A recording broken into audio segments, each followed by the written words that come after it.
I understand, but still, he has to know his place and the damage he may be doing to the other people. So that ultimately when Hollywood remembers Martin Scorsese as the godfather of modern cinema, the man who turned crime, morality, and madness into art. Taxi Driver, Goodfellas, Casino, The Departed. Every one of his films carved deep scars into the fabric of American storytelling. But behind those cinematic triumphs lies a story far more turbulent than any script he ever wrote. A story of brilliance clashing with ego, of friendships born in fire and destroyed in silence. In FOR decades, Scorsese's name stood for perfection, a director who demanded nothing less than emotional truth from his actors, even if it broke them. He was the man who could pull a masterpiece out of chaos. But what happens when the chaos stops serving the art and starts consuming the artist?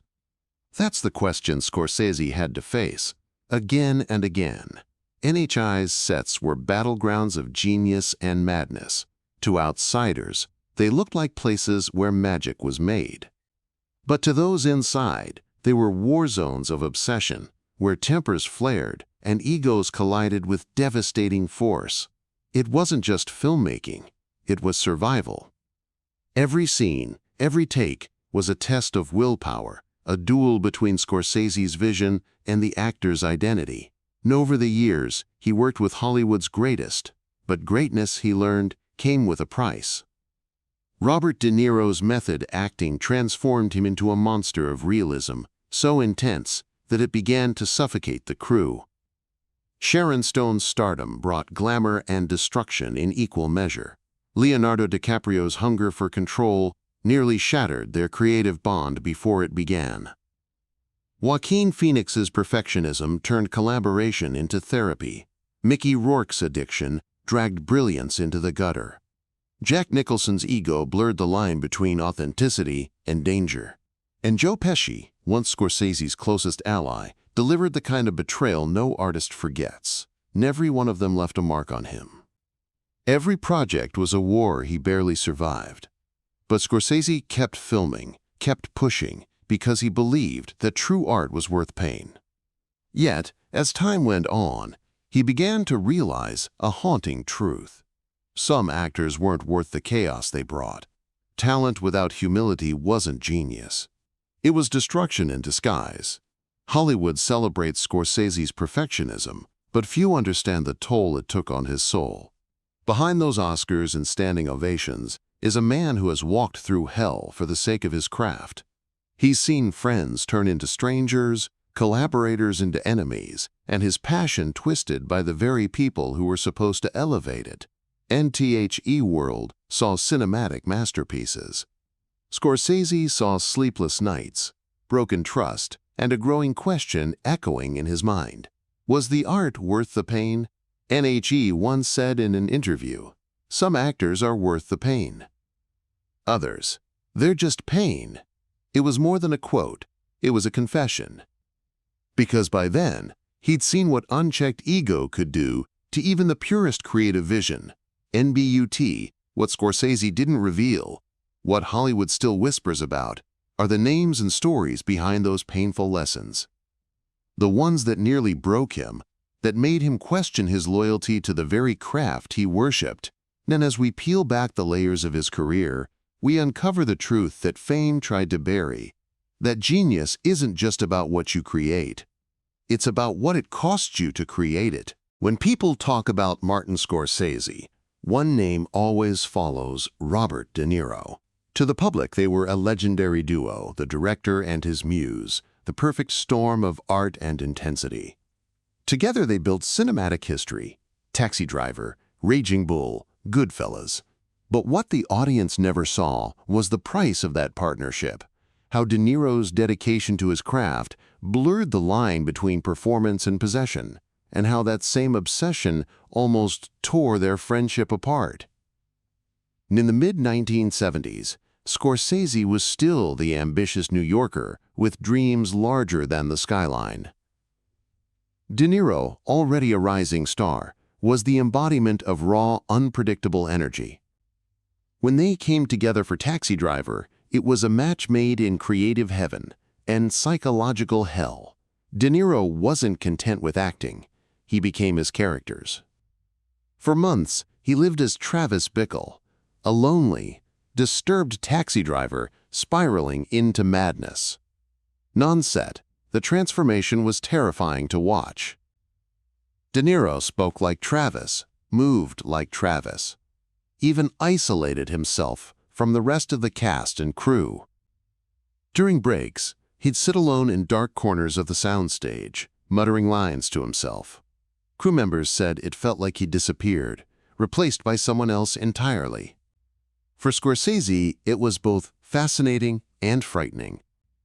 The performance was brilliant, yes, but he started to wonder where De Niro ended and Travis began. Their relationship deepened during Raging Bull. This time, De Niro pushed his limits even further, gaining 60 pounds to play the older, broken version of boxer Jake LaMotta. The physical transformation was shocking, but it was his behavior that truly scared people. He trained like a real fighter, hit like a real fighter, and carried that aggression off camera. There were days when even Scorsese dreaded stepping onto the set. "You never knew which Bobby you'd get," he once admitted. The actor, or the animal, NFOR De Niro, it was method acting at its purest. For Scorsese, it was a descent into chaos. Every take felt like a battle. De Niro demanding absolute realism, Scorsese struggling to keep the production from imploding. The result was a masterpiece that won De Niro an Oscar and cemented Scorsese's legacy, but it also left emotional bruises that took years to heal. After Raging Bull, their bond changed. They still worked together, but something between them had cracked. A silent understanding that genius had its limits. Scorsese once confessed that he began to feel trapped by De Niro's intensity, like he couldn't direct him anymore, only survive him. Yet he could never deny what De Niro brought to the screen: truth, pain, humanity in its rawest form. Theirs was a friendship built on brilliance and fire, destined to burn but too beautiful to extinguish completely. They'd reunite years later for Goodfellas and Casino, but by then, the innocence was gone. What remained was respect, cold, distant, professional respect. And as Scorsese later reflected, Bobby became every man I feared and admired at once. Working with him was like staring into a mirror that showed not your reflection, but your madness. It's no wonder Scorsese's later films often explored obsession, guilt, and control, because he'd lived them through De Niro. The method madness that gave the world unforgettable cinema had nearly consumed them both, and yet that chaos became the foundation of Scorsese's career. It taught him that art without limits might win awards, but it also destroys peace. De Niro showed him what it means to suffer for art, and how that suffering can twist friendship into something unrecognizable. NBY, the end of their early years together. Scorsese understood one painful truth: some partnerships are too powerful to sustain forever. They don't fade quietly, they explode, leaving behind both beauty and ruin. When Martin Scorsese cast Sharon Stone in Casino, 1995, many thought it was a gamble even riskier than the film's title. Known for her icy beauty and commanding presence in Basic Instinct, Stone wasn't just another Hollywood starlet. She was a force, sharp, unpredictable, and hungry for validation beyond her sex symbol status. Scorsese saw something deeper in her, a chaotic brilliance that could electrify the screen. What he didn't realize was that her fire would nearly burn down the entire production. From the moment filming began in Las Vegas, tension simmered beneath the glitz and glamour. Stone's character, Ginger McKenna, was a woman of dangerous passion, a former hustler trapped in a golden cage of money, love, and betrayal. It was a role that required vulnerability, fury, and madness all at once. Stone threw herself into it with relentless energy. She demanded retakes, questioned direction, and even rewrote her own lines. Crew members whispered that she was possessed by Ginger, unable to switch off even when cameras stopped rolling. N.S. Scorsese, known for his patience and meticulousness, found himself tested like never before. Sharon was not De Niro or Pesci, actors who moved within his rhythm. She was unpredictable, emotional, and volatile.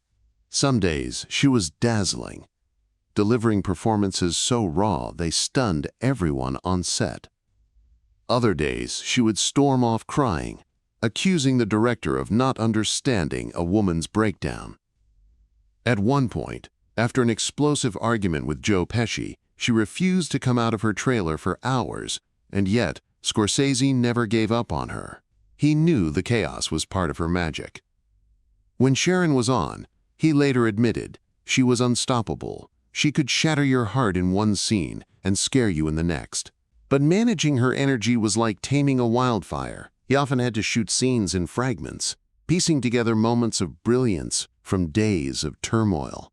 Behind the scenes, Stone's personal life mirrored her on-screen destruction. She was going through heartbreak, battling insecurity, and constantly fighting the label of being just a sexy blonde. Scorsese became her unlikely therapist, listening to her tears and fury between takes. Their bond was complex, a mixture of artistic respect, fatherly concern, and creative frustration. "Marty believed in me when no one else did," Stone would later say, with tears in her eyes. "But he also broke me to rebuild me." When Casino finally premiered, the gamble paid off. Sharon Stone was mesmerizing. Her performance as Ginger earned her a Golden Globe and an Oscar nomination, silencing everyone who had doubted her. Critics called it the role of a lifetime. But Scorsese later admitted that the experience left scars. Directing Sharon was like walking a tightrope over fire.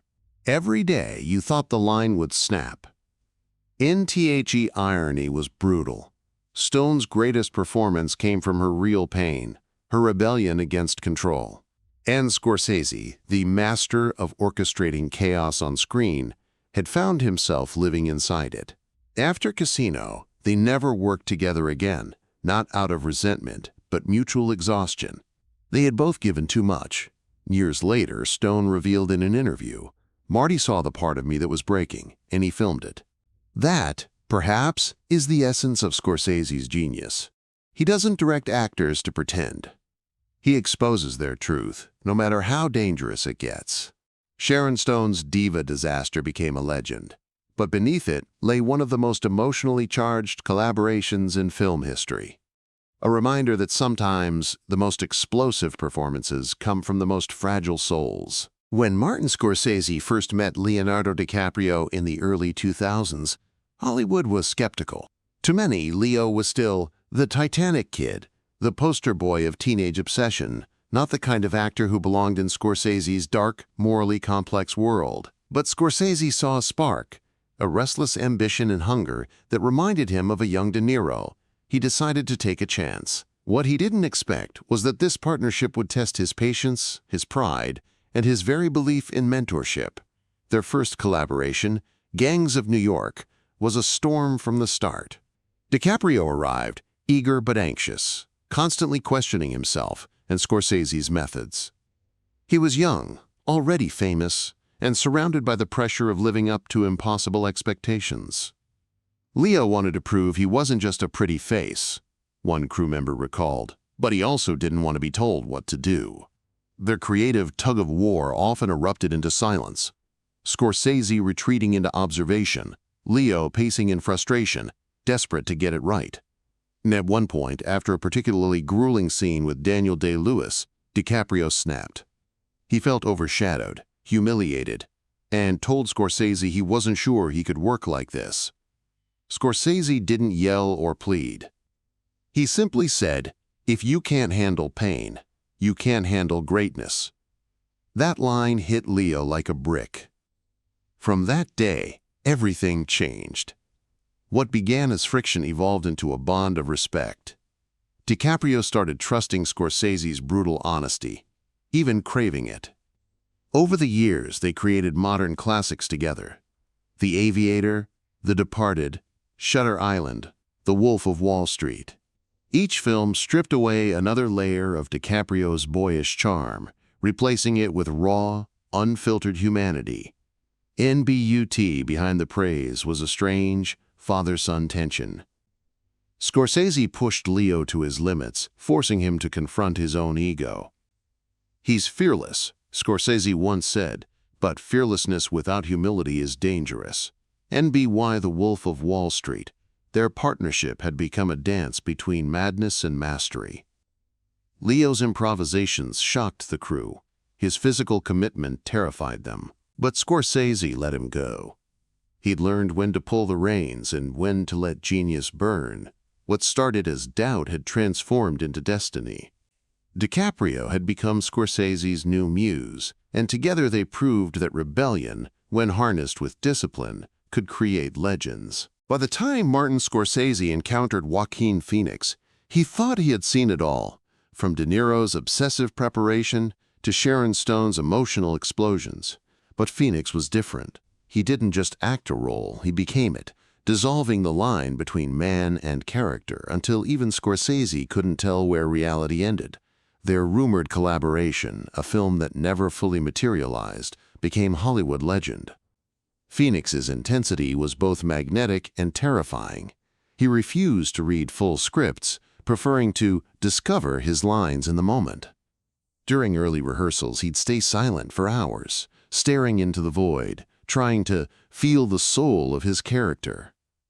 It unnerved everyone, including Scorsese. The director admired Phoenix's brilliance, but behind the admiration was unease. On one occasion, Phoenix reportedly refused to shoot a critical scene, claiming his character wouldn't do that. Scorsese, known for his calm authority, simply walked out of the set. For the first time in his career, he faced an actor whose chaos was too consuming, even for him. "It's like trying to catch lightning in a bottle," he once said privately. "Beautiful, but dangerous." NTHE project collapsed, but Scorsese never spoke ill of Phoenix. He knew true artistry often bordered on madness. Still, it left a mark. He began to wonder, had the pursuit of authenticity gone too far? Was he enabling destruction in the name of art? Then came Mickey Rourke, the actor who personified that very question. Once hailed as the next Brando, Rourke's self-destruction fascinated and horrified Scorsese. He had considered Rourke for several roles over the years, but by the time their paths aligned, Mickey was a shadow of his former self, bruised, bitter, and unpredictable. Scorsese saw pain in him, the kind that couldn't be faked. Their brief professional interactions were volatile. Rourke would show up late, forget lines, or disappear mid-scene. Yet, when the camera rolled, magic happened. Raw, wounded, and unfiltered. Scorsese described it as watching a man bleed emotion, but behind the brilliance was self-sabotage. Mickey wanted redemption, a crew member said, but he also wanted control. You couldn't give him both. It broke Scorsese's heart. He'd spent a lifetime working with difficult geniuses, but with Rourke, he saw the cost too clearly. The art was real, but so was the damage. After one explosive argument, Scorsese reportedly said, "You can't save someone who confuses pain for power." NBY then, the director's patience had worn thin. The romanticism of tortured artists had lost its glow. He began to see a pattern. Every masterpiece came with a wound. Phoenix's chaos, Rourke's destruction, Stone's rebellion, they all reflected the same truth. Brilliance often blooms in the dark, but it can just as easily consume itself. N.S. Scorsese once reflected, "Talent is a gift, but without control, it's a curse." That became his quiet philosophy in later years. He no longer chased storms. He learned to build calm around them. Yet, even now, he admits that part of him misses the madness. Because in those storms, in the shouting, the chaos, the heartbreak, he found the pulse of cinema itself. If there was one thing Martin Scorsese believed in, it was loyalty. He built his cinematic empire on trust, a bond forged through years of chaos and creation with actors like De Niro and Pesci. But even the strongest partnerships can fracture when ego and exhaustion collide. When Scorsese cast Jack Nicholson in The Departed, he expected brilliance and got something far more unpredictable. Nicholson didn't just perform, he took over. He arrived on set with his own ideas, rewriting lines, adding scenes, even bringing live guns and props to make it real. The crew whispered that Nicholson was directing himself, but Scorsese, rather than resisting, let the madness breathe. He knew Jack's unpredictability was part of his power. Still, behind the laughter and chaos, tension simmered. Nicholson's dominance threatened the balance Scorsese had carefully built. Leonardo DiCaprio, then at the height of his transformation, felt overshadowed. Every scene was a battle for control, a producer later recalled. It wasn't acting, it was survival. But somehow, Scorsese turned that tension into cinematic electricity. The Departed went on to win him his long-awaited Oscar. Yet the cost was emotional exhaustion. N.J.O.E. Pesci's story, however, struck even deeper. For years, Pesci had been Scorsese's secret weapon, the volatile soul behind Goodfellas, Casino, and Raging Bull. Their friendship was legendary, their trust unshakable. But when Scorsese approached him years later for The Irishman, Pesci initially refused, not once, but over 50 times. He'd grown tired of Hollywood, of violence, of the chaos that defined their work. To Scorsese, it felt like abandonment. Joe wasn't just an actor to me, he confessed. He was family. When Pesci finally agreed, it wasn't the same. The fire had dimmed, replaced by quiet restraint. Scorsese realized that time had changed them both. The energy that once fueled their masterpieces had left scars, personal, invisible, but permanent. That's when Scorsese learned his harshest truth. Even loyalty has an expiration date in Hollywood. Betrayal doesn't always come in anger. Sometimes it comes in silence, in distance, in the absence of what once was. And though The Departed and The Irishman cemented his legacy, they also marked the end of something sacred. The age when friendship and art could survive the storm together. In the long, glittering shadow of Martin Scorsese's career lies a name he will never utter. Not in interviews, not in memoirs, not even in private conversations with his oldest friends. Those who worked close to him whisper about it. An actor so brilliant, so toxic, that their collaboration nearly destroyed everything Scorsese stood for. It's a chapter he's buried deep, a story Hollywood protects with uneasy silence. NTHE whispers trace back to the late 1990s, a period when Scorsese was between creative eras, caught between his gangster epics and his spiritual awakenings. He wanted to reinvent himself, to direct a film that would redefine morality and fame.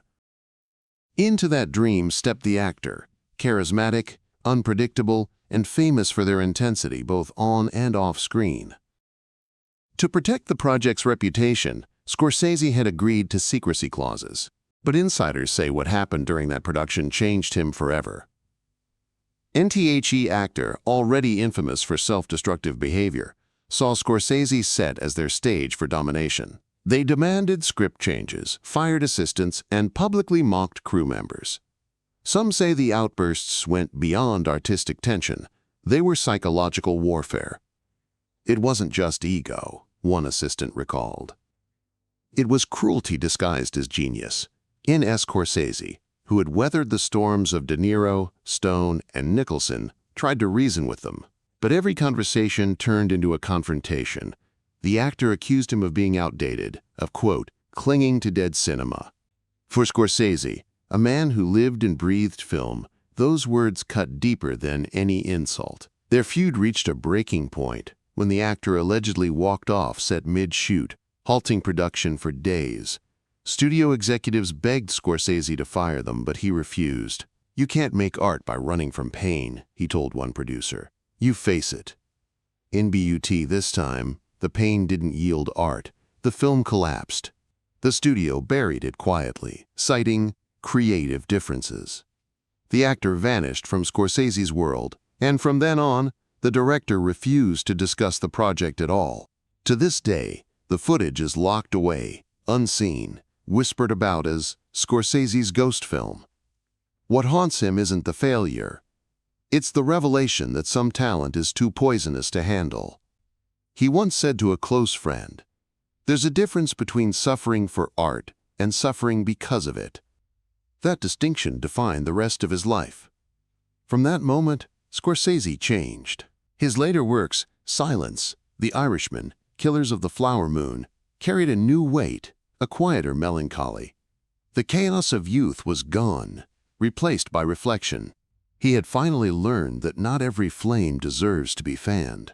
And yet, that unnamed actor remains part of his legacy, a shadow at the edge of genius. Some claim Scorsese still keeps one photograph of them in his office, face turned away, a reminder of the price of brilliance unbound. Whether that story is truth or myth doesn't matter anymore. In Hollywood, legends are often built on secrets. And Martin Scorsese's greatest secret, the one he'll take to his grave, is that behind every masterpiece lies a name he refuses to remember.